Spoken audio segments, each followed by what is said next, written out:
Deputado Evair de Mello.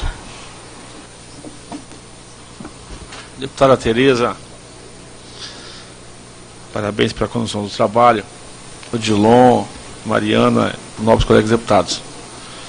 Eu acompanho sempre esse debate, às vezes, aqui na casa, movido muitas vezes mais por paixão do que conhecimento do processo. Aí, Odilon, quero lhe dar... desculpa. Isso. A clareza e a lucidez com que você expõe à luz da lei, e o seu conhecimento do ponto de vista científico. Porque a ignorância, às vezes, é o pior dos argumentos. Pior dos argumentos. Digo isso, e vou repetir, porque eu tenho a fama minha de repetir as coisas nessa casa. Eu presidi a empresa, o Instituto Capixaba de Pesquisa, Ciência Técnica São Oral, nosso INCAPé. O INCAPé é a mais antiga instituição de pesquisa científica de agroecologia do Brasil. Nós somos muito mais antigos nesse ramo do que em Embrapa. Produção científica de produção agroecológica. Que produção agroecológica não é achismo, não é igual o vovô fazia. Isso é conversa fiada. Quem fala isso não tem conhecimento de causa. Quem vai passear no interior no final de semana. Estou falando de produção científica. Nós estamos lá com... temos mais de 25 anos de produção científica. Entre os nossos pescadores, o doutor Jacimar Luiz de Souza, um homem premiadíssimo no mundo todo por produção científica a partir da ciência que é a agroecologia. Conheço bem os números que o senhor apresenta, quando nós tínhamos até bem pouco tempo atrás, muito menos de 11, e hoje já são mais de 80 empresas, só foram 60 e poucas, mas deve estar em tramitação, eu não sei... Há 147 empresas. São 147 empresas no processo de desenvolvimento nesse momento. Né? E isso tem feito... Essa é uma das revoluções da agropecuária brasileira, que não está omissa disso.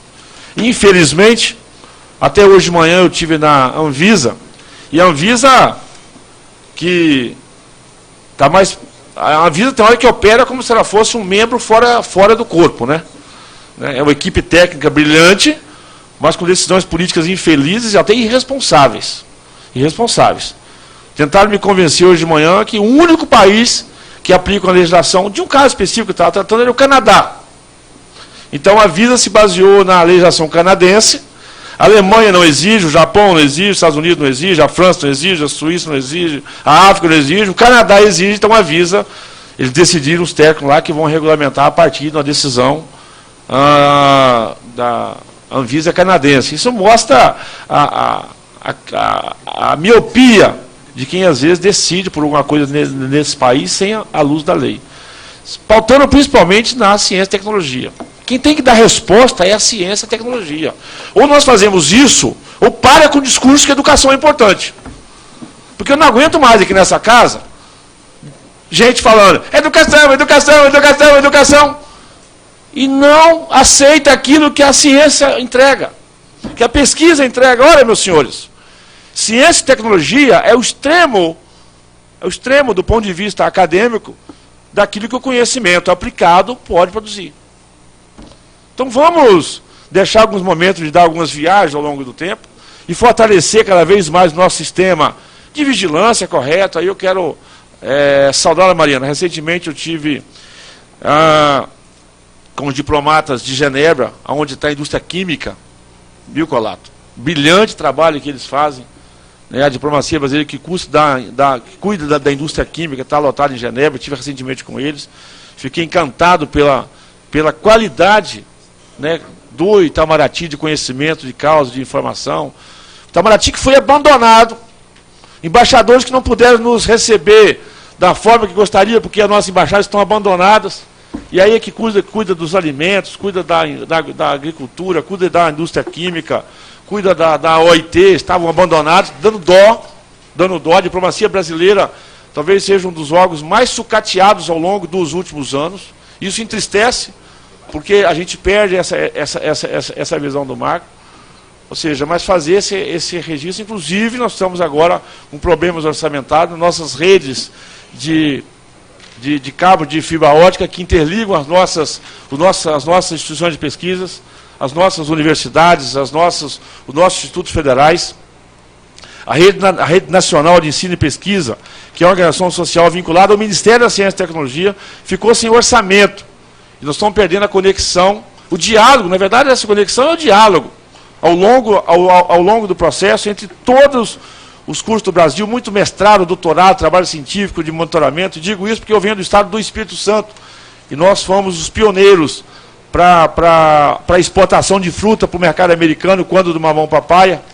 Não sei se os técnicos que estão na mesa conhecem esse processo. O Espírito Santo que nós fizemos, nós construímos com a credibilidade técnica no Espírito Santo, com apoio, claro, da Embrapa, da Anvisa, de todo mundo, e nós conseguimos exportar mamão papaya, e aí o Brasil abriu a exportação de fruta, dada a credibilidade na produção do processo.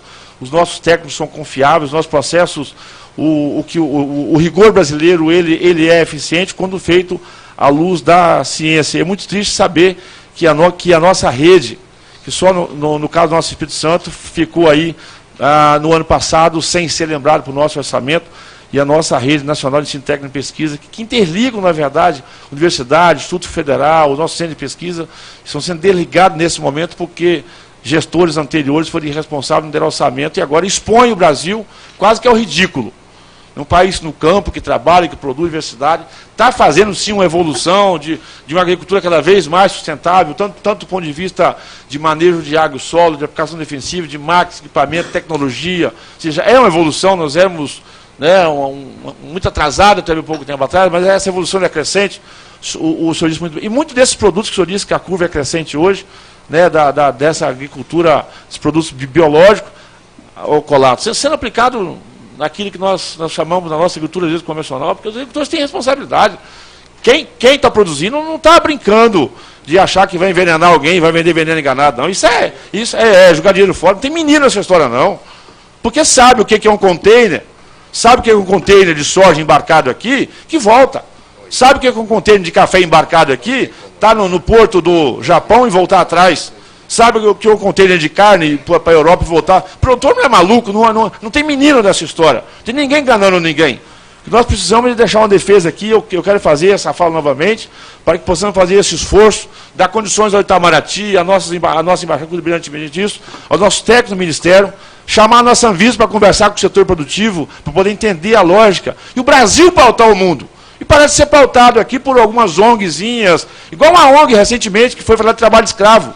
Não conhece o Brasil, pegou uma comparação de trabalho análogo e nos denunciou por trabalho escravo. Completamente sem fundamento. Né? Uns dinamarqueses, com todo respeito, que ficam lá num lugar que nem sol bate, fazendo a condenação de um povo que se dedica ao trabalho. Por isso, sim, a minha fala aqui é no sentido de agradecer aos ministérios, deixar registrado o trabalho que vocês têm, mas uma defesa incondicional, Shimoli, da nossa pesquisa agropecuária, ciência e tecnologia, e fortalecer, aí sim, um trabalho de ciência técnica, extensão rural sério. Não é trabalho repassador de informação, não. É produzir conhecimento, produzir informação à luz da ciência e fortalecer as nossas instituições estaduais de extensão rural, nossas cooperativas, sério. Não é ficar só dando treinamentozinho, não. É coisa acadêmica mesmo, para que possamos cada vez mais pautar o mundo. O mundo precisa ser pautado, porque quem sabe produzir. E essa produção agroecológica sustentável é feita aqui no Brasil. A agricultura convencional é feita aqui no Brasil. E a gente muito responsável.